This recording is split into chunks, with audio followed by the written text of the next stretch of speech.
Welcome to Planet People, a podcast that aims to inspire curiosity and cultivate a deeper connection with the natural world. I'm Natalie Jane, a conservation biologist, eco-communicator, and the host of this podcast series. And I am thrilled to be sharing stories with you that highlight the beauty and importance of protecting our planet's wildlife.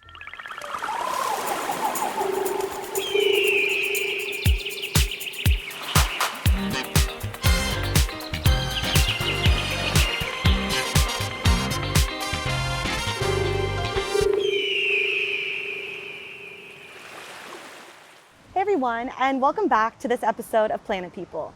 We are so excited to be wrapping up our coastal conservation series here with none other than Serge Dedina, Executive Director of WILDCOAST. And WILDCOAST is an international nonprofit, also known as COASTASALVAJE, and they do work protecting marine and coastal ecosystems and finding natural solutions to combat climate change, like using blue carbon sequestration as a way to fight climate change.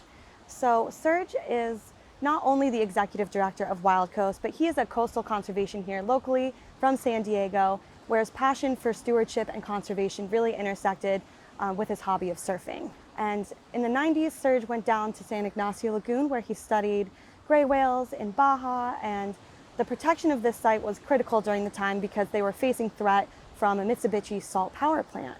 And thanks to Serge and his advocacy, they were able to protect what is now a UNESCO World Heritage Site. And after his adventures in Baja, Serge went on to found the WILDCOAST nonprofit organization that we will be discussing more about today in 2000. And 7 years later, in 2007, he founded the Mexico team. So this is where the international collaboration really begins to take place. And in 2014, 7 years later, Serge became the mayor of Imperial Beach. And for 24 years now, WILDCOAST has been doing all kinds of coastal conservation, from mangrove restoration, sea turtle protection in Oaxaca, and gray whale conservation in San Ignacio, as well as all kinds of coastal conservation work in San Diego County as well. So welcome to the show, Serge. We are so excited to have you here today. Great. No, and I couldn't think of a better place to surf, watching little waves pop up here in Del Mar. So it's a really nice place. Really nice to be here. Yes, we are in Del Mar, California. So if you hear the sound of the waves behind us, please welcome in these natural sounds. And at Planet People, that's really our mission, is to advocate for nature. And that's why we're so excited to have you on here today. And I think you really embody the spirit of the coastal conservation element that we have been showcasing this entire season. So why does coastal conservation matter to you, Serge? Yeah, it's funny. My parents were immigrants from Europe. So my dad came. My dad's Jewish, and he was in Paris. And one day in 1939, his uncle just grabbed him and his brother and my grandma, and they got on a boat and came to America because my grandmother had already been through a pogrom in Eastern Europe, where all her village was extirpated by the Russians during the First World War. So she knew the Nazis weren't going to be good for Europe. And I say that because my dad's early memories in France, and I've seen the photos of his beautiful family at the beach, right? And many of his relatives on that family, then were sent to concentration camps because they didn't come to America, they stayed. And his experience being an immigrant in New York was also about the beach. So that was my dad. My mother was in London during the Second World War, and her house had literally been blown up by Nazi rockets, right? And I probably get emotional, maybe cry a little bit talking about my mom, okay. But my mom's first memories after the war are being at the seaside, right? Like that was her so happy the beach, place. in my family really means something. And my parents met in New York and then ended up migrating, traveling and living in LA and moving to LA in the early 60s. And, that's the heyday of California. It's the heyday of California state parks. We're living like in Arroyo Seco, and I grew up on the beaches of Malibu, on the beaches of Santa Monica and Venice, right? Like, so I was a naked kid with my hippie parents on the beaches of LA in the 60s, right? Living like the hippie revolution, right? And, but there was no other place besides the beach. We camped at Big Sur, right? My parents learned to be Americans at the beach, camping at California state parks. So why do I do this work? Because this coastline and the ocean is perfection, right? It embodies everything that nature and the planet and we are supposed to be. We evolved as humans next to the coast. Some of the earliest settlements known to man that we've recorded archaeologically are in South Africa, like on the coast, probably near Jeffreys Bay, right? And so we evolved next to the seaside. In Baja California, we're next to the seaside. So for me, being at the beach is this primal, elemental thing. Being at a wild beach in a wave with a whale or a dolphin, right, or a sand crab. And it doesn't matter if it's 1 foot or 5 feet or the surf's perfect or it's not. The minute you step onto that sand and into the water, you're in a wild place. And so think about this. We're in Southern California. I don't know, there's 20 million people, 30 million people in Southern California. And if we walk down to the beach and I'm looking out of the ocean, there's no one there, right? And I love that. So that's why. Because some people preserve works of art and we put art in museums, but somehow we've decided that the most perfect thing that is on the planet is something that we should be destroying. And that's the inverse of it. Imagine if there were groups of people that decided that they're going to systematically loot and destroy every major art museum in the world. We'd be shocked, right? But in today's world, it's like, oh yeah, we're going to turn that lagoon into a major salt industrial harvesting facility. It'd be like, and people are like, yay, that's awesome.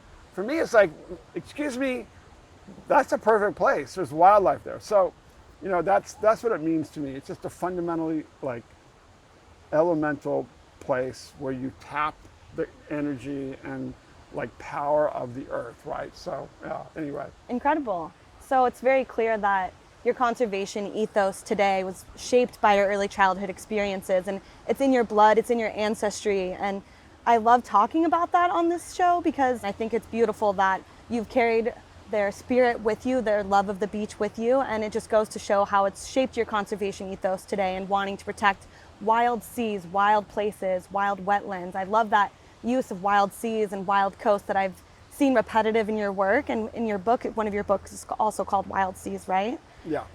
So I think that's awesome, and it's clear that, it's really carried with you today as you've developed your own nonprofit around protecting the coast and doing all kinds of work. What are some other early childhood experiences that you can share with our listeners that carried action into your meaningful work today? So it's not just, for me, it was beautiful coast. When I grew up in Los Angeles, and again, every possible moment we were at the beach, right? Old station wagon. And I remember, being on the PCH, and at the end of the day, everyone in LA had a metal can of kerosene, right? Because the '69 oil spill had happened, but also there were oil spills all the time because the oil derricks off of Southern California was an oil-producing coastal region. There, you can see the oil derricks today, right, off the coast. And so you'd come off the beach, and mom and dad would have your feet. You'd sit on the edge of the station wagon, and then they'd have to get a towel and rub your feet with kerosene. So imagine every kid in Southern California that was going to the beach is being rubbed with toxic oil substance to get rid of oil tar, right? I can't imagine it. Yeah, so that's one thing. And then two, we moved to Imperial Beach in 1971, and I remember it was like September 2nd or 3rd, 1971. We lived like 2.5 miles from the beach, got in the station wagon and drive to what's called the south end, and then it was First Street, now Seacoast Drive, next to the Tijuana estuary, next to the ocean. So we're on the sand spit, end of the street, end of the line. There's Mexico down there. You can see Tijuana, bull ring by the sea, where Carlos Santana played and Santana played before. And I remember going body surfing, and it was amazing. And we moved here. It's like, oh my God, we get to come to this amazing place all the time. My mom would organize bike trips to go into the Tijuana estuary. We'd have picnics there. But also families from Mexico would walk down across the border. Back then there were no border patrol. There was no border fence. Wow. So we'd spend the day in the Tijuana estuary with these families from Mexico shucking Pismo clams. Oh, wow. Like having a super cool time, right? Yeah. It was awesome. That's cool. We'd go down there and build forts and cook hot dogs and stuff. But then we realized that the city of Imperial Beach and our then mayor, who became a congressman, had plans to turn the whole place into a yacht marina and high-rise condos. And it was like, wait, what? This is a wildlife habitat. why are you going to do that? Oh, well, we need to create more jobs. What jobs? Well, everyone has, who has a yacht? Well, that guy there, he's a former admiral. He has a little boat. Well, a yacht marina is not really for people with, in a working class town founded by Oklahoma and Texas Dust Bowl refugees. Not too many people have yachts, so why are you doing this, right? Sure. And so my parents got involved with this. I wrote my first letter to the editor at the age of 7, right, about why this place was worth saving. I think I was responding to some article about wild dogs, right? And that's also connected, though, to my family history. So my grandmother Lottie visited from Paris around that time, and she had already, so she'd been involved in being a refugee twice. So she left Eastern Europe when she was a girl. Your mom and dad were killed by the Russians in a pogrom. And then number 2, she came to France, and she made a decision, because she knew the Nazis weren't going to be good for the Jews, to leave France in 1939, right? And get on the boat with my mom, my dad, and my uncle. Sure. And I remember having this vivid conversation with her about that. And she had gone and rescued, it's in a book about my dad's cousin who became a very famous resistance fighter and a scholar in the Vietnam War. And my grandmother dressed up like a man before they left, got on a train, went to Vienna, used my dad and my uncle's passports, and rescued her niece and nephew. Her nephew, Bernard Fall, ended up fighting the Nazis, becoming a resistance fighter, going to the Nuremberg trials. Oh my gosh, wow. And then becoming one of the most preeminent scholars in the Vietnam War and getting blown up by a landmine in Vietnam, right? And the message to me was clear. You need to take, like, no one else is coming to the rescue. Yeah, right. You have to take action. It's funny, I'm getting emotional because I was at the Waterman's Ball on Saturday in Huntington Beach, and Sean Thompson and I had this conversation, because Sean Thompson's Jewish, and we both bonded over that sort of experience, right? And I talked to her about this before and gave a talk about this, but it wasn't like, so for me, it was very clear. No one's coming to the rescue. As my grandmother said, no one's coming to the rescue. Yeah. If you want to do something, you have to do it. Yeah. And it was the same thing in the Tijuana estuary. It was like, is anyone, where's National Geographic? Where's Jacques Cousteau? Yeah, sure. No one cares. If you want to do something, there's mom and dad, they're doing something, Sure. especially mom. There's the raggedy neighbors and housewives, and then Dr. Mike McCoy and his wife Patricia, a big bearded druid from Colorado who climbed Mount McKinley, is a local veterinarian. They cared. Yeah. Maybe 8 other people cared. And so my childhood was spent trying to, on and off, volunteering, writing letters. It wasn't like we put our hand up and said, we need help. There was no help. We had to learn how to do it ourselves. And I also learned that if I wanted to get something done, I had to articulate my voice and also be clear about what the issues were. So that's why I started writing letters to the editor and being very vocal, going to city council meetings about it. And then at the age of 15, sort of all these things came together. We had a sewage pipe break due to El Nino floods. San Diego used to treat all of Tijuana's sewage. And so a pipe broke in these floods. So our beach was polluted for 6 months. And then number 2, we had this sort of culminating effort in the development of these people trying to develop the Tijuana estuary.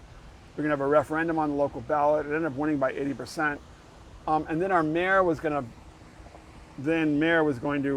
bulldoze the mouth of the Tijuana River. And me and 2 of my high school buddies, local surfers, and then a bunch of lifeguards sat in front of these bulldozers to stop that from happening, from destroying this area. And we got beat up, right? Ironically, the mayor who was doing this illegal action, he was shut down by Fish and Wildlife or Fish and Game officers because it's illegal to bulldoze an estuary.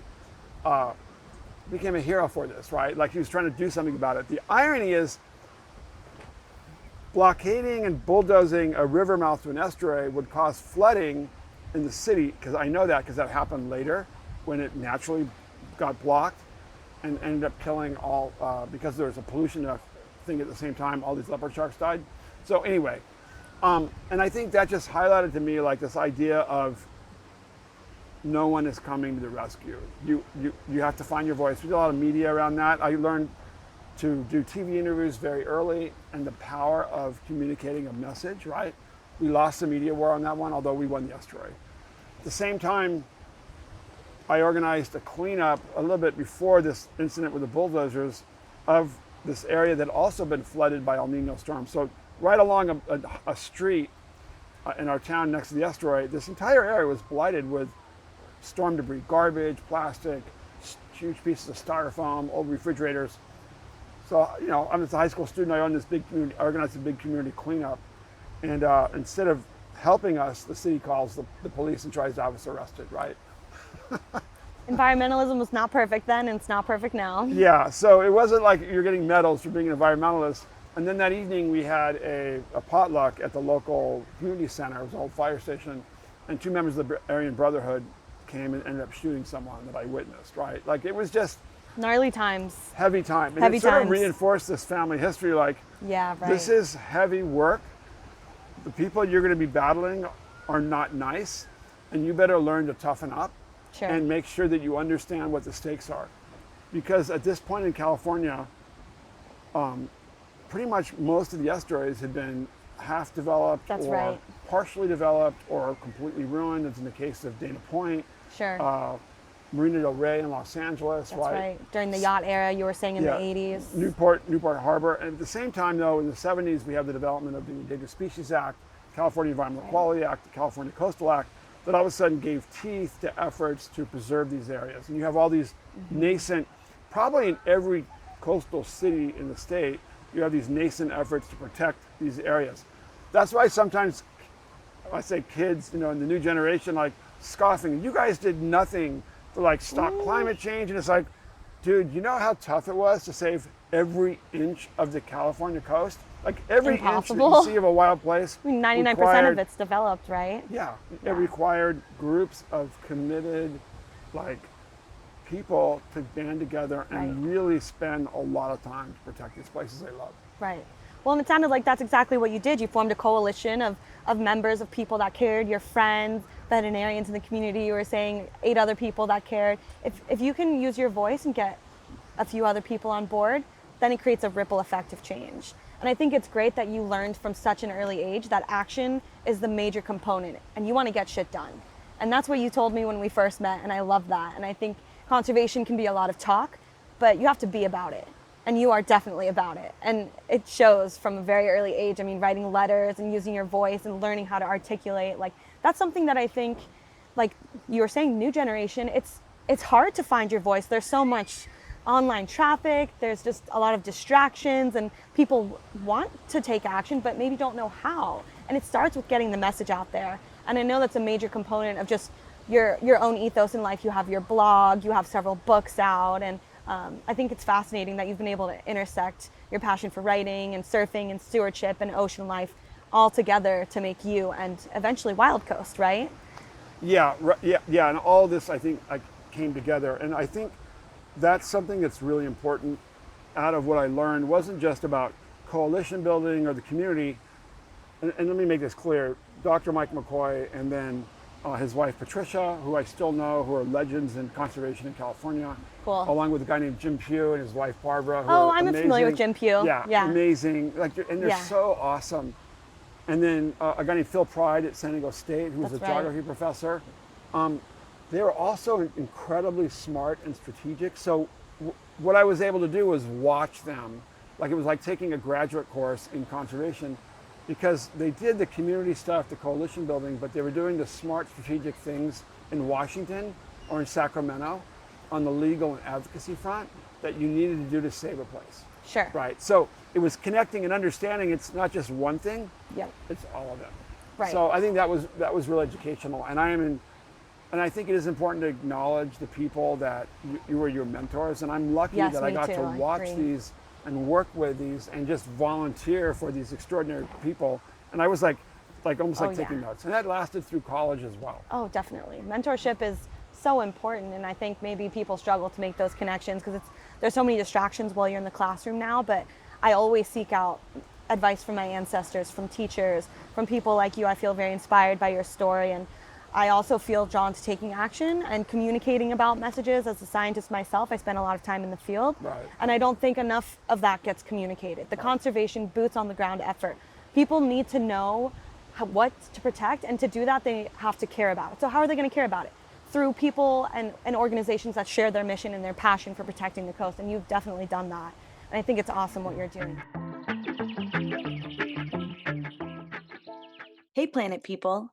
As you know, our mission is to protect our planet's wildlife and inspire community action by sharing the stories of inspiring individuals making a positive impact for the planet.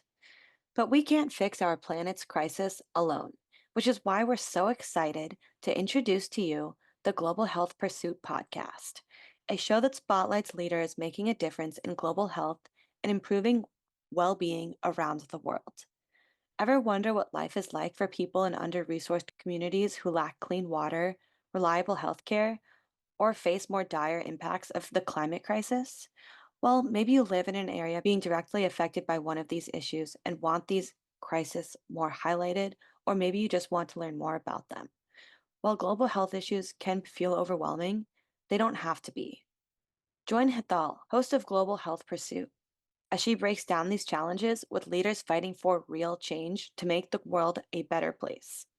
With over 60 episodes released, the Global Health Pursuit podcast dives into fascinating topics like clean water access, male birth control, the impact of climate change from fatal heat to the predicted human migration.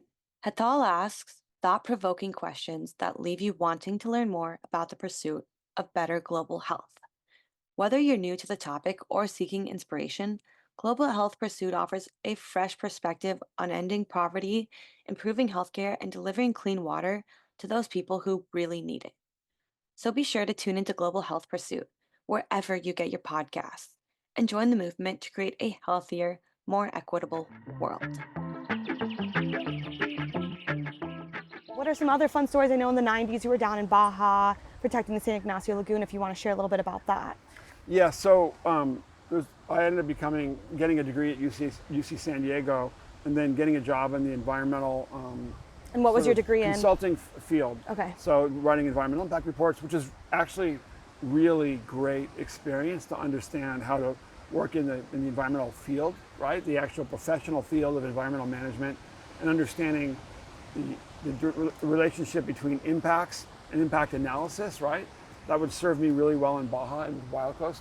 And so starting in 1993, I met my wife Emily in Peru, long story. Mm-hmm. We ended up as PhD students at the University of Texas at Austin. Okay. And with grant money, a little bit of grant money, an 87 Ford F-150 four-wheel drive, stick shift, an old trailer, our dog Chip, an Australian Shepherd, and ended up living in Baja for 2 years to do our PhD on gray whale conservation.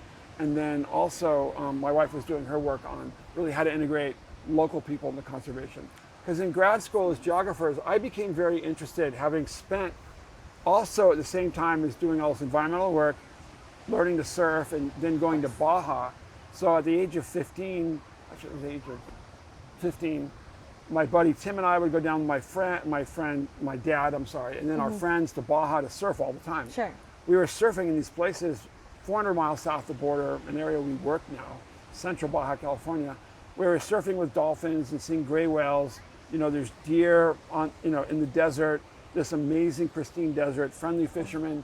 And I was like, this place is awesome. I need to learn to speak Spanish better so I can hang out here. Mm-hmm. And that turned into an interesting grad school, not just in the problems of saving California, but my whole thing was, there's an entire coastline, it's over 1,000 miles long. That's not what's going on with that, right? And so that was the idea. And then more importantly, how do you work with people on the ground in these impoverished or rural communities, not necessarily impoverished, to work with them to save these amazing areas they make a living from. It's a lot different. It's a lot different. And so in 93, we basically got hobbled together grant money and then showed up in this wild lagoon, Laguna San Ignacio or San Ignacio Lagoon. It's 250 miles, or 600 miles south of the border, on this vast coastal plain surrounded by these beautiful mountain ranges, like being in New Mexico, but on the coast. And starting in really January, gray whales show up there to give birth and mate. That's an extraordinary place. But we showed up in October of 93, and the black brown are showing up, right? There's shorebirds everywhere. We all of a sudden realized there were sea turtles and people were killing them. And then right when we got there, we're given the plans and told about the plans by the Mitsubishi company to build this giant salt harvesting facility on the shore of this, what was a Mexican protected area. In 1988, it had been turned into a biosphere reserve, which is a federal protected area in Mexico. And even before that, in the 1970s, it was declared a gray whale refuge. And we were like, wait a minute, this is a wildlife refuge. How can they build an industrial salt harvesting facility here? And we had gotten a contract with with the U.S. Marine Mammal Commission to write a report on threats to gray whale lagoons in Baja California. Okay. So we had basically a permit, approval. Research permit. Yeah, research permit to ask lots of questions. So, and do our PhD work. So that's the crux of science, isn't it? Yeah, right. Ask lots of questions. It was an extraordinary period of our lives. We lived in a trailer. It was before the internet.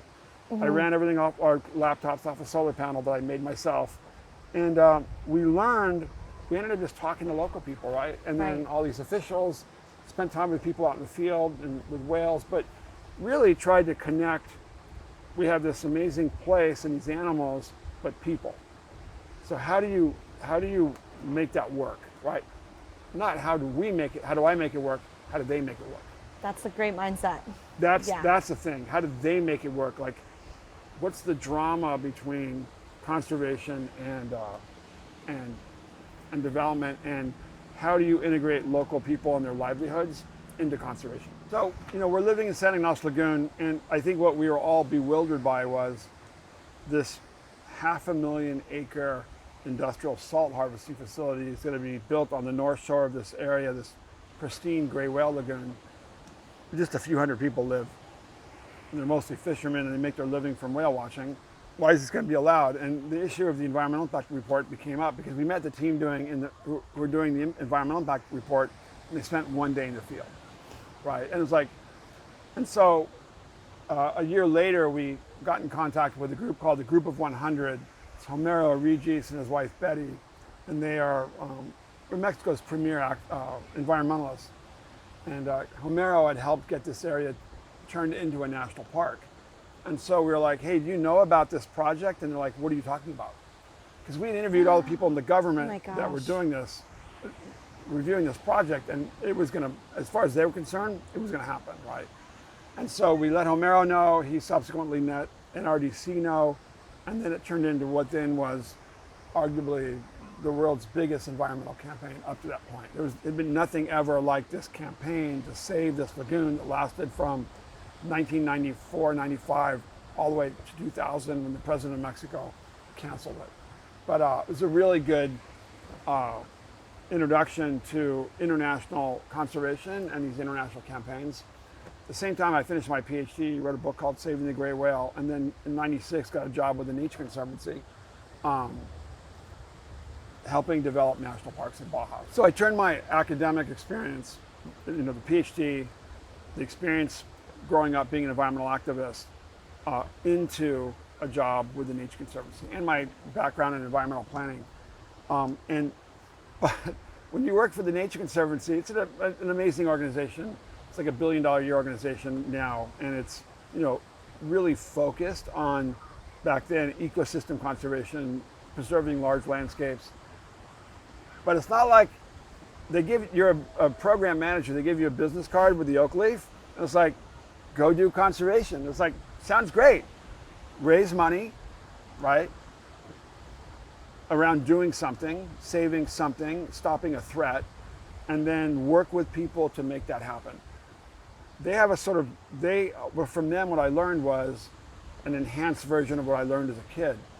Focus around a mission, right? Your mission, focus around reducing threats, focusing around preserving iconic landscapes and places, or at least for me on the coast, and then make sure that something is protected, right? And so that's what I ended up doing in Baja California. We helped develop Loreto Bay National Park. We helped develop Cabo Pulmo National Park. Cabo Pulmo is now the most successful marine reserve in the world, where fisheries have come back 500%. 500%? Yeah, 500%. Wow. And then we helped initiate a land deal to preserve what's called Isla Espiritu Santo off La Paz, and that was a It's one of the most beautiful islands in the world. It's amazing in the Gulf of California. And there have been plans to turn it into a casino, right? So anyway, but really what we were doing is bootstrapping national park operations, helping people get trucks, all the things they need to make a national park work. So it was like being in conservation grad school. I'd gotten a PhD in conservation and geography, and now it was like a secondary MBA, but for conservation and how to do conservation, the business side of conservation. And that's why when 1999, when Jay Nichols, Wallace J. Nichols and I decided to team up and start WildCoast, all that experience and then Jay's passion for saving sea turtles really sort of just crystallized. It was a perfect moment for starting WildCoast. That's awesome. So it sounds like your time in Baja really set you up for success with starting WildCoast. It sounds like that's sort of the origin story that allowed things to take off for you, and you got all of that experience with your PhD, writing Saving the Gray Whale, working for the Nature Conservancy. And at the time in the 90s, and I remember reading this in your first chapter of Saving the Gray Whale, Mexican at Birth, is that the name of the first chapter? Where Mexico maybe had a bad reputation for not protecting environmental areas, but by the 90s, the California coast was so heavily developed, you went south and were able to make a big difference down there where maybe previously the Mexican government wasn't taking action, especially with that Mitsubishi salt power plant coming in. I mean, the fact that they didn't know about that and it was a wildlife refugee, right? So. Yeah, and remember, up at this point, there was only a paved road built in Baja California, a highway in the early 1970s. Before that, it was the dirt road south of Ensenada for most of the peninsula. It's crazy. There was some paved roads strung throughout the peninsula between towns, but it wasn't like anybody was worried about Baja California being developed. Just the same way as early conservation efforts in Mexico were centered around the Gulf of California with the Nature Conservancy and then Conservation International, the World Wildlife Fund, saving this world's aquarium from overfishing mostly. But nobody was worried about coastal development because there was nothing to develop. It was in the middle of nowhere. But all of a sudden in the 70s, the road opens up. You get the North American Free Trade Agreement that happens, and all of a sudden things change, right? And all of a sudden it's like, wait a minute, we've lost most of the California coast, but Baja California is this amazing wildlife wonderland. Wildlife wonderland. Most sparsely populated places in Mexico, at least smallest population density. Sure. And so here's an opportunity to actually do some real conservation and support the Mexican government and support these local folks, local fishermen. That's right. And fishing co-ops who are starting to do ecotourism, right, and making a living, who, they didn't want to lose their coastline as well. They could go down to Cabo, and so everyone could go to Cabo or Ensenada and see what was coming. Mm-hmm. And so really the job was how do we support them? Right. And that's another part of your story that I love is this social ecology aspect. And that's something I talk a lot about on this podcast, of the inclusion of people in protecting nature, because ultimately this concept of wilderness that folks like John Muir thought of remove people from the landscape historically, but they are inherently a part of the land. And so the inclusion of people in conservation solutions is the only way forward. It's the only way we can take action, like I was saying. In order for people to protect something, they need to know about it. And coming in and helping them and listening to them, using that bottom-up approach and understanding their livelihood needs and addressing them is the best way forward. Because without their livelihoods being met, then nature will be destroyed. So it's really a complex interaction of these different people interacting with resources, natural resources. So it seems like you were able to do that pretty successfully in the 90s, preserving all of these places in Baja. Yeah, and so it was a team effort. Of course. Obviously working with communities and the early Mexican park staff. And then I was lucky with WildCoast to team up with Wallace J. Nichols, who was getting his PhD, finishing up his PhD at the University of Arizona, his PhD on sea turtles in Baja on the Gulf of California. And Jay also had come up with the same concept. He realized that to really save sea turtles and understand sea turtles, he had to talk to people that were probably killing them or fishing for them and who loved them. And I think that was really the thing that I learned from Jay is let's flip, right? Like if people love to kill animals, maybe you can learn, and they love to eat them, maybe you can, now that there's maybe a conservation mandate to save sea turtles, maybe you can flip that love they have for killing them and eating them into saving them. And that was the same thing we learned around whales in Laguna San Ignacio and San Ignacio Lagoon, is that it turned out that local people got these exclusive access to permits to go whale watching. And that was as a result of a local fishing co-op and landholding cooperative that secured those agreements. They said, we'll stop fishing, sure, but unless you give us a permit to drink beer a year, right, and some money to drink beer, we have to make a living. So why don't you give us exclusive access to whale watching permits? So all of a sudden these American companies that had really not been hiring locals, there really weren't that many locals to hire that were involved in whale watching, they switched and had to start hiring local companies and local families to be their whale watching guides, to run the boats. And that completely changed the dynamic in San Ignacio Lagoon. It was an economic incentive, right? Sure. So there's a policy mechanism that was used to shift something economically that helped conservation on the ground. It was a brilliant lesson, and I learned it from Mexican fishermen, right? Guys who live in the middle of nowhere who were brilliant enough that they figured out how to make this work. Yeah, so the lesson that I learned from local fishermen was that you can create these economic incentives and ways to incentivize people to do the right thing, right? That it's not just about doing the right thing, it's how do you create a structure economically and then politically so people are rewarded for conservation, or you're involving them in conservation, right? In the case of San Ignacio Lagoon, it's become arguably one of the world's most successful examples of community-based ecotourism and conservation, because the locals themselves were given permission by the federal government. The federal authorities listened to them and said, sounds good, we know you don't want to drink beer all year. Like maybe you'd like to get a scholarship to drink beer on the beach and watch whales, but we think it's a good idea that you guys get those permits, and we'll do that. And then that flipped the switch. And funny enough, in Scammons Lagoon and in San Ignacio Lagoon, that system was set up. Whale watching is tightly controlled. In the third location where whale watching happens in Baja Magdalena Bay, that didn't really happen, right. And it's a free-for-all. And so they never really managed to control whale watching because... And it's not with local guides there? It's not just local guides. It's just a free-for-all, and they just no control over whale watching. It's a real shame. In fact, WildCoast has done a lot of whale watching education for some of the outfitters that do a good job there. But anyway, and at the same time when the Mitsubishi company came to try to build this project, the people that opposed it were local whale watching guides. They were the ones that told us about the project.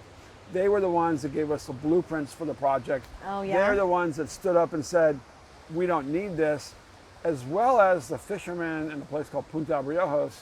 There happened to be a lot of sea turtles and whales and really good surf, who made a living from getting exclusive access to harvesting abalone and lobster. So all these people had access, controlled access. It wasn't tragedy of the commons. Sure. It was controlled access to the commons, regulated access of the commons. And they were able to say, our entire livelihoods and communities are based on harvesting this resource or using it sustainably. So therefore, preserving this ecosystem is in our interest and we don't want you. Yep. Great, how can we help you, right? Yeah. Like, amazing. Like, it wasn't that first of all, no one's ever learned anything from me in Baja. It was just more like, yes, please, let us replicate everything that you're doing here. Yeah. How can we help you? And that's really the WildCoast model. I love that, yeah. Really incorporating that bottom-up approach to community conservation, listening to the voices of the people there. So what is the origin story of WildCoast? You're saying the importance of community conservation was a foundational element during the 90s while you were doing work in Baja, and how did that transition into creating WildCoast? So Wallace J. Nichols and I, really, the idea behind WildCoast was how do we preserve these large ecosystems on the coast, right? And how do we preserve endangered animals like sea turtles or animals that weren't so endangered like gray whales? And really the foundational element for that is how do you work with communities to help them be more sustainable or kill fewer sea turtles, right? Sure. In this case, we were very concerned when we started with the slaughter of sea turtles. We discovered that whales were doing pretty well on the Pacific coast of Baja. The sea turtles were being slaughtered because people were using them in these ritualistic sort of like feasts they were having, right? Or they were being consumed during Lent, near Easter, because people thought they were fish and not reptiles, right? Meat. And then how do you incentivize those activities so they benefit conservation? And then 3, how do you create reserves, either community-based reserves or support nascent federal protected areas so that they actually function like reserves, right? Something I learned at the H Conservancy.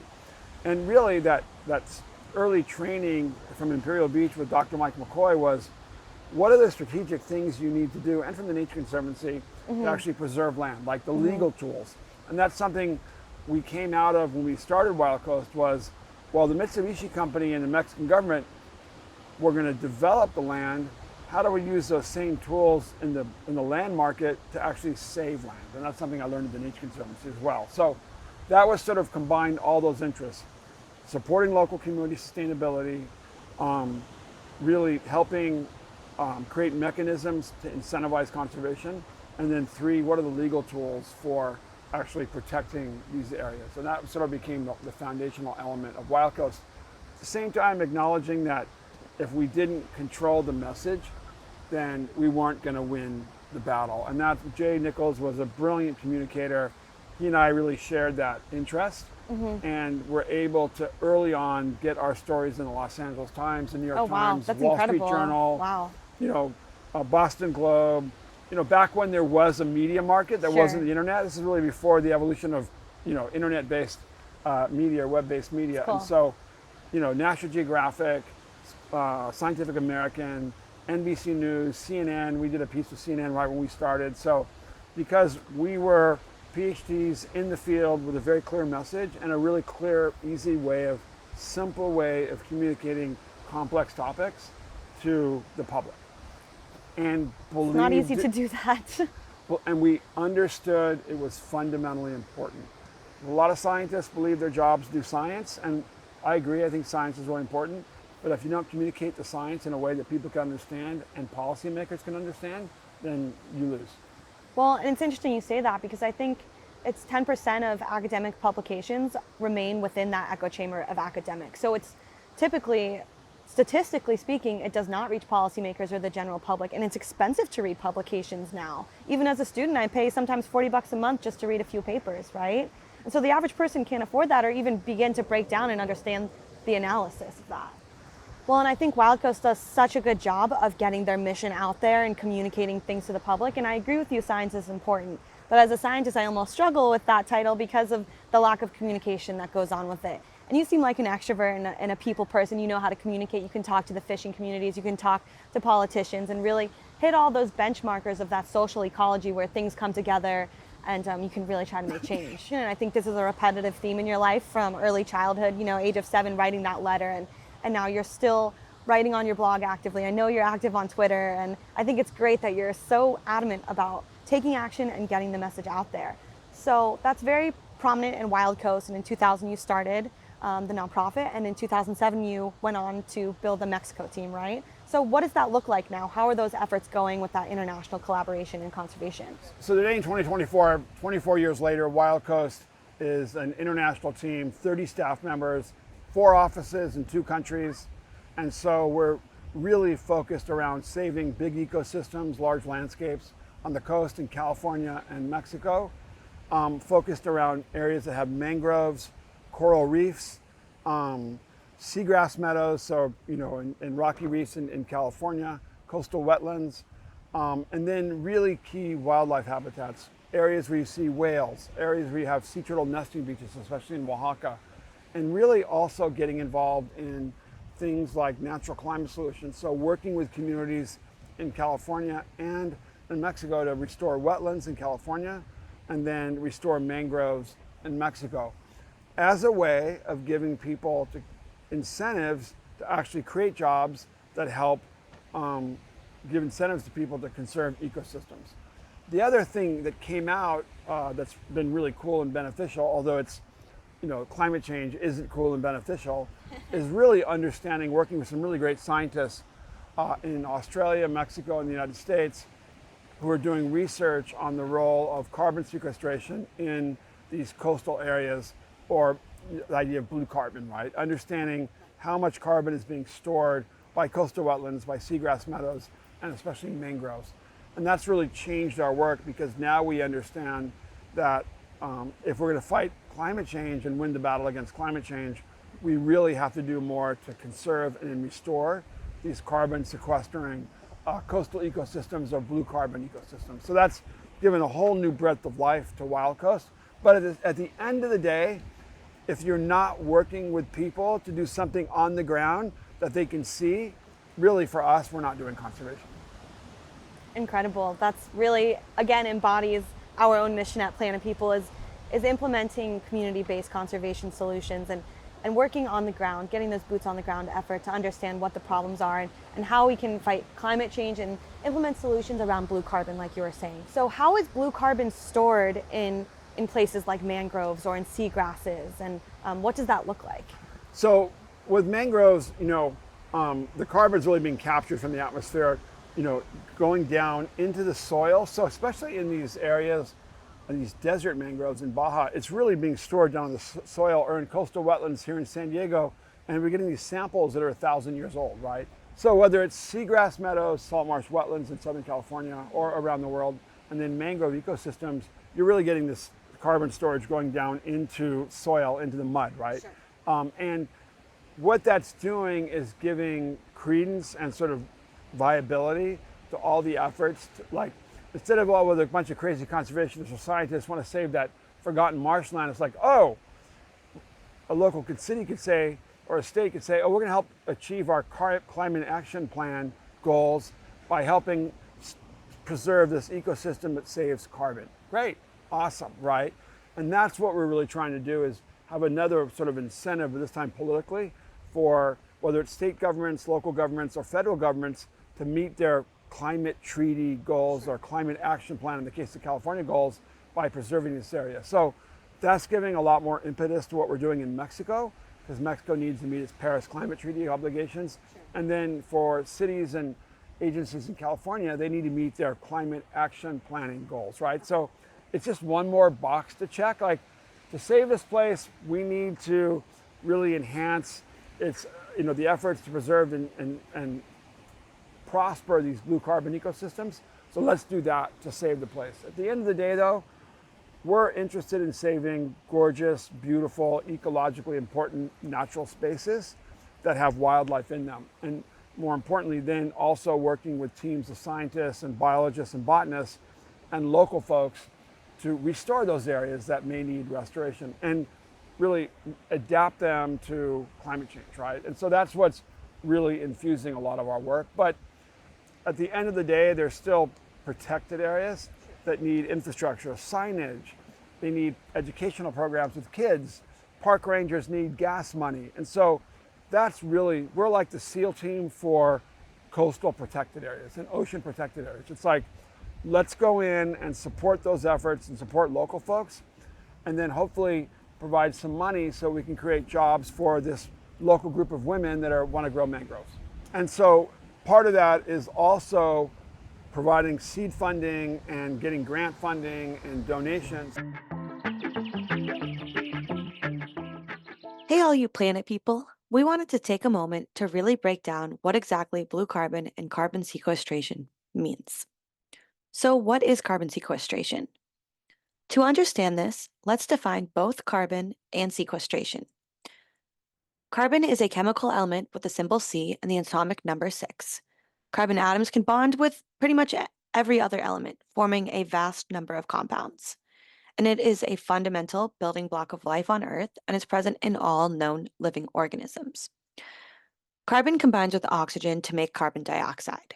And carbon dioxide is an important heat-trapping gas, also known as a greenhouse gas, that comes from the extraction and burning of fossil fuels, such as coal, oil, and natural gas. Too much carbon dioxide in the atmosphere is not a good thing, as the releasing of greenhouse gases leads to climate disasters, like wildfires and droughts, which is why the sequestration of carbon is so important for fighting climate change and reducing the impacts of these disasters. So sequestration means to remove or set apart. In the environmental context, it refers to the process of capturing and storing something, typically to prevent it from entering the atmosphere. When you combine carbon and sequestration, you get a process of capturing and storing atmospheric carbon dioxide, so CO2. It's a method that reduces the amount of CO2 in the atmosphere with the goal of mitigating global climate change through natural processes. These natural processes include photosynthesis in plants or absorption by oceans. It can also be achieved through artificial means, like capturing CO2 from industrial processes and storing that CO2 underground. Carbon sequestration is an important and necessary concept in climate change mitigation strategies, as it aims to reduce the concentration of greenhouse gases in the atmosphere. So now that you know what carbon is and sequestration and how they work together to capture CO2 from the atmosphere, we can begin to understand why carbon sequestration is also called a carbon sink. Well, a carbon sink defines the ability of ecosystems, like the ocean, for example, to store carbon from the atmosphere. In fact, the ocean is the largest carbon sink on the planet, which is where we get the term blue carbon from, because it defines the ability of the ocean to act as a natural solution to climate change by capturing CO2 from the atmosphere and storing it in the ocean. That's why marine environment restoration of habitats like mangroves and seagrass beds are critical to restore and maintain to support those natural processes that help reduce the impacts of climate change. In previous episodes, like episode 5 with the Seal Society and episode 7 with Amber Becerra, we highlight the relevance of blue carbon in kelp forests. Lagoons and mangroves act in a similar capacity, as we learned in this episode with Serge, as they work to restore these habitats with WILDCOAST and their Mexico team, COASTASALVAJE. So organizations like WILDCOAST are, of course, very important for protecting the planet's oceans. And thanks to Coastal Salvaje, mangroves in Mexico are maintained by local restoration projects, where indigenous women, the Mujeres de El Datil, are leading the way in planting native species to restore that habitat and improve blue carbon sequestration processes. Coastal Salvaje, with the support of Sea Trees, are working with this group of women in the Laguna San Ignacio to plant 40,000 mangroves over 25 acres of tidal zone, creating suitable habitat for fish, shellfish, and wildlife to adapt and mitigate to climate change. The Mujeres de El Datil are trained in environmental services and planting techniques to help restore mangrove sites. We are definitely grateful to this team and everyone at Wild Coast for doing their part and that the oceans can act as a natural blue carbon sink. So what are some stories then of these local conservation actions that are happening with restoring mangroves? And I know you were just mentioning a women's group. What does that look like, and how are they supporting Wild Coast and vice versa? So in places like Laguna San Ignacio or San Ignacio Lagoon, which is a UNESCO World Heritage Site, it's a gray whale, protected area in Mexico.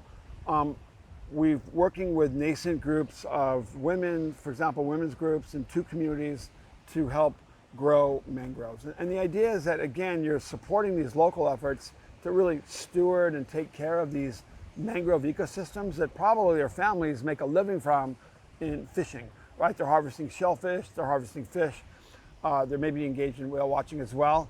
And so they understand the mangroves are their best defense against storms. They're where fish are reproducing, where they harvest shellfish, so they want to take care of them. And so again, it's just really investing in the local capacity of communities to make a living from and protect these places that are their backyards. And so it's been really nice in La Paz. We're doing that as well in the Bay of La Paz, and Laguna San Ignacio, and now in Oaxaca, right? And so it's painstakingly hard work. Growing mangroves is not easy, but as we look at the efforts to address climate change, creating cores, groups of people that are experts and they're from local communities at stewarding the earth and restoring the earth is the only way we're going to nature our way out of this climate crisis, right? I agree with you. So that's really important. In addition to stopping smokestack pollution, going to EVs, doing all that stuff, but we still need to nature our way out of the climate crisis. I love that.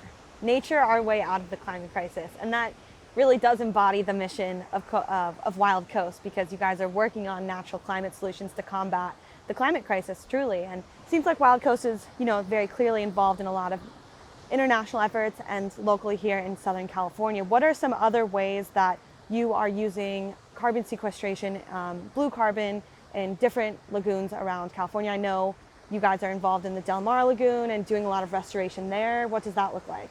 Yeah, so one of the things that Wild Coast is working on is in wetland restoration, blue carbon restoration in Southern California, Bataquitos Lagoon, San Diego Lagoon, supporting the efforts of the Port of San Diego and the City of Imperial Beach and their efforts, amazing efforts along with the Fish and Wildlife Service to restore the southern end of San Diego Bay.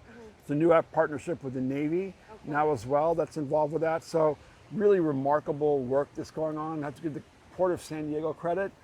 Early adopter of blue carbon based restoration and conservation, and doing some pretty groundbreaking research on the role of seagrass and carbon sequestration in San Diego Bay. So using that as a way of really understanding how we can preserve and manage these areas.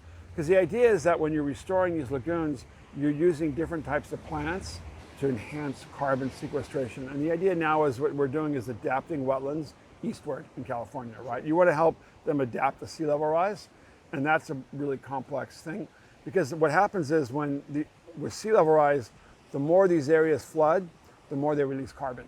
And so that's the danger of getting rid of them, flooding them, and with sea level rise, all of a sudden you're going to have huge amounts of carbon being released into the atmosphere. The same way that you do when you have forest fires, right? That are, instead of we're holding carbon in the ground with forests, all of a sudden now we're releasing carbon into the atmosphere. So that's really the threat and the reason why mangrove restoration and blue carbon restoration is so important. It's definitely critically important, especially if sea level rise is causing more carbon to be released into the atmosphere. We really need those flood zones, those natural solutions to preventing the flooding and actually storing the carbon in the earth and acting as a carbon sink, right?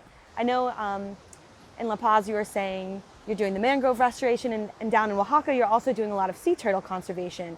And I was watching the YouTube video with the collaboration with Drone. I thought that was beautiful. All of those sea turtles on the beach, are those olives? They're olive ridley turtles. Olive ridley turtles. That's fascinating. So how has that effort been going? It's a campaign right now, right? Yeah, so we are working on 5 different beaches in Oaxaca that are now, we help get turned into national parks, which is really great.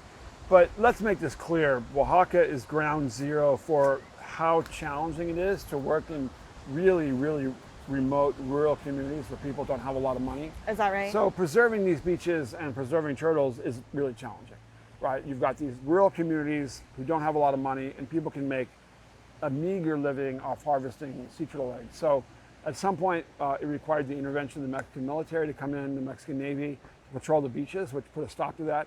But also the fact that there's local groups involved in sea turtle tourism. And we've been able to get Mexican government payments to pay people to actually help take care of the beaches and take care of these now areas that are national parks. But it's very, very challenging work. It's potentially dangerous work because you're dealing with people that are making a living by doing an illegal activity. There's always issues of security and now the cartel activities that our staff have to worry about. So, you're always balancing these interests, and it can be pretty heavy. Sounds like a high stakes conservation action, especially in rural communities where there's active cartel members, maybe not a lot of help and resources if something were to go wrong. Well, in one beach, Morro Utah now, these guys found a loophole in what we thought were solid local land owning patterns, and now a bunch of guys with guns are showing up on the beach, and they want to develop this place, right? Wow. So on one beach we work at, a group showed up to develop this beach, a sea turtle nesting beach, and there's armed guys with guns, standing on the beach. So it's pretty intimidating for our staff. They have to be very, very careful to work there. But the only way you get anything done is by working with the community, and our local staff are from these communities, so that makes it a lot easier. But the reality is the sea turtle issue, whether it's San Ignacio Lagoon or the sea turtle issue or Bataquitos Lagoon in California, there's always somebody somewhere that wants to do something bad to an ecosystem. And you have to throw every tool in the legal toolbox in terms of protection to conservation easement, it's a state park, it's a federal wildlife refuge, it's a marine protected area. It's not just one thing, it's all of them. And sometimes people are like, oh, we have to do this or that. It's like, dude, start with one, apply the other, do that thing, work with the community, do education. It's all of the above. It's a never-ending, long-term effort, but it requires that kind of sustained effort and, more important, sort of interplay of all these things to protect something. And you have to be really honest to focus on threats, right? Like, Sure. what are the threats? All right, well, if the threats are the guys with the bulldozers and I'm just doing education with the kids, it's really cool you're doing education with the kids and I'm going to pat you on the back, but that's not going to save something. A really great learning lesson from that was the effort to save trestles, or Oh, San sure. Onofre Beach State Park. We That's were really right. involved with that in the mid-2000s. Was that 2007? Yeah, and Surfrider played a huge role in that, along with NRDC and a whole coalition of groups. We were just active participants in this Sure. amazing coalition, but we are all surprised to learn that the Toll Road Authority could build a toll road through a Oh, state that's park. right. It turns out there's no legislation in California, and there still isn't, to protect state parks from being developed. And so there's a whole series of things. Accommodation and settlement was done with the TCA, the Toll Road Authority, but it was really interesting. A lot of us learned that, like, wow, all these places we thought were protected Sure. in California aren't. So what did saving trestles look like then? Did you eventually prevent that threat of the toll road coming through the state park? Yeah, so over the Save San Onofre Coalition, which was the real coalition to help save trestles and stop this toll road, the whole coalition did a whole series of things, lawsuits, policy, new laws that help stop this toll road, and then create a law to prevent it, the area from being developed. But now there's now a sustained effort by the San Onofre Foundation. Bob Bignona, who's a legend in the surf world, is really literally negotiating with the Marine Corps and the Pentagon and working with Congressman Mike Levin here in Southern California Wow. to get that to happen, right? Like, it's real. I just talked to him at the Waterman's Ball recently sure. in Huntington Beach, and it was just fascinating to hear, like, the kind of work that he has to do. Brilliant political strategy to save some of the most popular surf spots in an ecosystem in Southern California, and make sure the Marine Corps lets people have access to it. Right. It's really, really incredible. So, Very complex issue. and I think in every spot that's protected today, you see these people that have been there forever, whose lives are intertwined with that spot, that area, and are committed to preserving it, right? So it seems like the border pollution crisis has been ongoing for a long time. I'm sure since you were growing up in Imperial Beach, it's been an ongoing issue. What are some modern day solutions to help with this border crisis that we're seeing? Yeah, so today? on the U.S.-Mexico border, and dividing California from Baja California and San Diego from Tijuana, you have a city of over 2 million people at Tijuana that really has a collapsed sewer system, which means that they really right now don't have a functioning sewage treatment system. So today, as we're doing this interview, 50 million gallons a day of sewage are being discharged into the Tijuana estuary, which I helped get turned into a national wildlife refuge more than 40 years ago, in a stretch of coastline from the U.S.-Mexico border, actually further south, let's say Rosarito Beach, all the way to Coronado, which is more than 20 miles, is now polluted, right? And in fact, Imperial Beach, where I was the mayor and where I grew up, has been closed to public use, recreational ocean use, for over 3 years. 3 years. Over 3 years. So Wow. it's a cataclysm, it's a tsunami of sewage. Not only is sewage washing in the ocean, but trash and toxic waste. And then sediment, so dirt, every time it rains or there's these sewage flows, dirt is flowing into the Tijuana estuary. So 90% of the tidal prism of the Tijuana estuary. So what's being done to fix all of this sewage outpour that is, you said how many gallons a day? 50,000 gallons of 50 sewage? million gallons Oh, a day excuse of me, sewage. million. 50 million gallons a day of sewage I right now are being cannot discharged believe into the that. ocean. It's crazy. Wouldn't be allowed anywhere else. It's become a big source of contention between San Diego and Tijuana, big issue between the United States and Mexican governments. When I was mayor, we sued the federal government over this issue and got the EPA, thanks to Mike Levin, our congressman, and Congressman Scott Peters, and the congressional delegation of San Diego, they negotiated a deal with the Trump White House and Nancy Pelosi to get $300 million allocated for the EPA to fix this problem under the North American Free Trade Agreement, or USMCA agreement. So that's all good, but the problem now is that the bureaucracy to solve the problem is so big that the problem hasn't been fixed and it's gotten worse, right? And so right now we've gotten the EPA to acknowledge and support doing a comprehensive plan to treat the sewage, which is good. But in the meantime, you have all this trash coming across the border. So Wild Coast built a trash retention device, or what's called a trash boom, in this canyon that leads into what's called Borderfield State Park and the T1 estuary to capture hundreds of thousands of pounds of trash. So as a way of showing the United States and Mexican government that we don't have to spend millions and millions and millions of dollars to fix these problems. So it's been a remarkable project. We're trying to build more of these trash retention devices. Thanks to Mark Benioff and the Benioff Ocean Science Laboratory at UC Santa Barbara. They gave us a big grant to do this. Wow. We've gotten money from NOAA, now Culligan International, a big water company. And so we're using private money and some public money to do what governments are not willing to do, and would cost them 100 times more.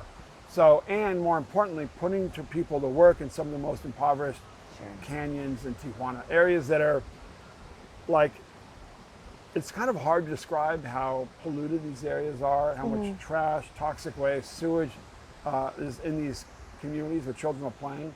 At the same time, using some of the trash to repurpose and make into a park, right? So in Los Laureles Canyon, we built this trash boom. We built a community park for the kids, which the community appreciated. So again, always trying to do things that benefit the community, creating incentives for people to recycle because there's no recycling program. So doing all kinds of things to actually support a very solid program on preventing plastic from going into the ocean.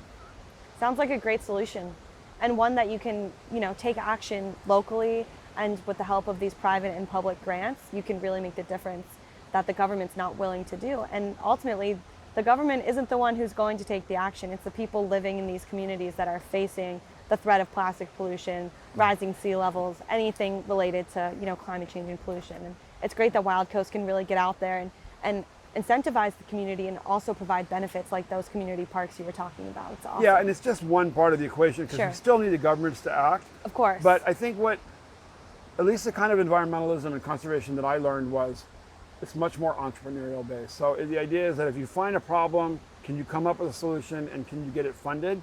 Now, you always need the government to act, but you can't wait for them to act. Sure. And the problem now is that climate change and these issues are moving so quickly that the regulatory structure we have is actually preventing us from actually getting things done. Because it's just taking forever. Right. So the EIA, the Environmental Impact Assessment process that is sanctioned by NEPA, sure, that's super important, but it's taken 5 years to do the environmental review. Meanwhile, billions and billions of gallons are literally destroying over 100,000 acres and 12 of wildlife protected areas on the U.S.-Mexico border in the U.S. and Mexico, and closing 12 miles of beaches, while bureaucrats review environmental review, right? They review environmental review.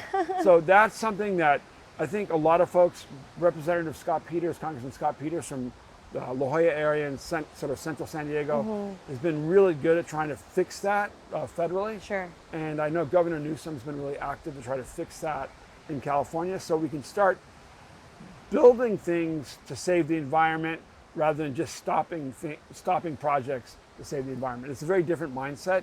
A lot of old school folks are very concerned about that, but we really believe that we've got to change the way we do things and do business that we're actually save the planet. And saving the planet, that's a great segue into sort of the educational component that I think is so important about Wild Coast. And I know you advocate for stronger whale watching, sustainable ecotourism in that way. And what does that look like? How do you advocate for sustainable whale watching and ethical viewing? Well, for the early days of Wild Coast, 25 years ago when we started, we were really involved in supporting local whale watching outfitters, right? And then getting grants and then working with the Federal National Park Service in Mexico to do sort of training for local outfitters on safe, responsible whale watching, right? Working with biologists from the government and National Park Service to do that. So that's been something we've been doing for like 25 years. But what's happened in California and the United States is whales are coming back. Yeah. They're doing really well. And I want to call out the folks at Benioff Ocean Science Laboratory at UC Santa Barbara. They've been doing this pioneering work on getting giant ships to slow down in these coastal zones to avoid whale strikes, ship strikes on whales, which is a major cause of mortality, especially on the East Coast, but even here in California. That's remarkable. But as these whales are doing better and we see blue whales and orcas and gray whales and humpbacks off our coast, especially in Southern California, we're seeing more whale watching activity. That's right. Turns out that Mexico whale watching is pretty highly regulated. Turns out it isn't at all in California. There's some guidelines and regulations put out by NOAA, but they're not really enforced, and people don't need a permit to be a whale watching operator. And so this year we've really launched a Protect the Locals, supporting responsible whale watching, and doing a campaign aimed at educating outfitters as well as tourists alike about what safe and responsible whale watching looks like. Because let's make this really clear. We want people to have vibrant money-making companies taking people to see whales. Because countries like Iceland and Norway and Japan have vibrant companies that make money by killing whales, right? Sure. So we know what the stakes are. So really we just want to make sure that we foster an ethic and of responsible and safe whale watching. The most important thing, though, is getting the federal government to take action. And so we're really pleased that NOAA has reached out and said they want to start doing educational workshops around responsible whale watching, which is exactly what we want to do. We want to work with the federal government and do the right thing and get people to comply with these regulations so everyone can have the best day of their lives seeing giant whales off our shore in a marine protected area. That's as good as it gets. Yes, it is. It's incredible that whales are making such a great comeback. You know, it took about 40 years or 50 years since the MPA, or Marine Mammal Protection Act, MMPA, was instated in 72, I think? Yeah. And so it's incredible to hear that the gray whale has been doing better. Humpback whales have been removed from the IUCN threatened list. So there is something to be said about when we get the federal government involved and we use our voices and form these coalitions like you did at such an early age, the impact that it can have. And just in your lifetime, you've seen, there aren't oil tars on the beach anymore, and whales are coming back, and you're preventing people from killing sea turtles. That's good news, right? We need more of all of that hope and positivity. And speaking of hope and positivity, what are some ways that you like to stay hopeful, and you can share with our listeners about what they can do to take action and maybe get involved with Wild Coast and volunteer here in San Diego? Yeah, I think, with the doom and gloom news and, the news about the changing climate and its impact around the earth on people and nature is not good, right? And so you can begin to feel helpless and hopeless about what to do. The more that people get engaged in their backyard habitats and efforts to take care of the earth and take care of nature is something that helps give them hope, because they see they can make a difference at the local level. So they can reach out wildcoast.org to volunteer, but whether it's San Diego Audubon or Surfrider or San Diego Coastkeeper or Oceana and Heal the Bay, all the great organizations out there, volunteer, make a difference, take care of the earth, because what it does, it converts the mindset from helplessness to hopefulness, right? And I think that's really important. We can all play a role in restoring the earth and taking care of the earth and connecting with the earth. And I think that's what's the most important. And that's why people need to get outside and put their phones away. Yeah, right. Except when they're listening to this podcast. But and really, we want to convert helplessness into hopefulness, so people can immerse themselves in nature and see that we can make a difference. We can address this crisis, and we can actually better our own lives in the process and have this connection to the earth and people around it.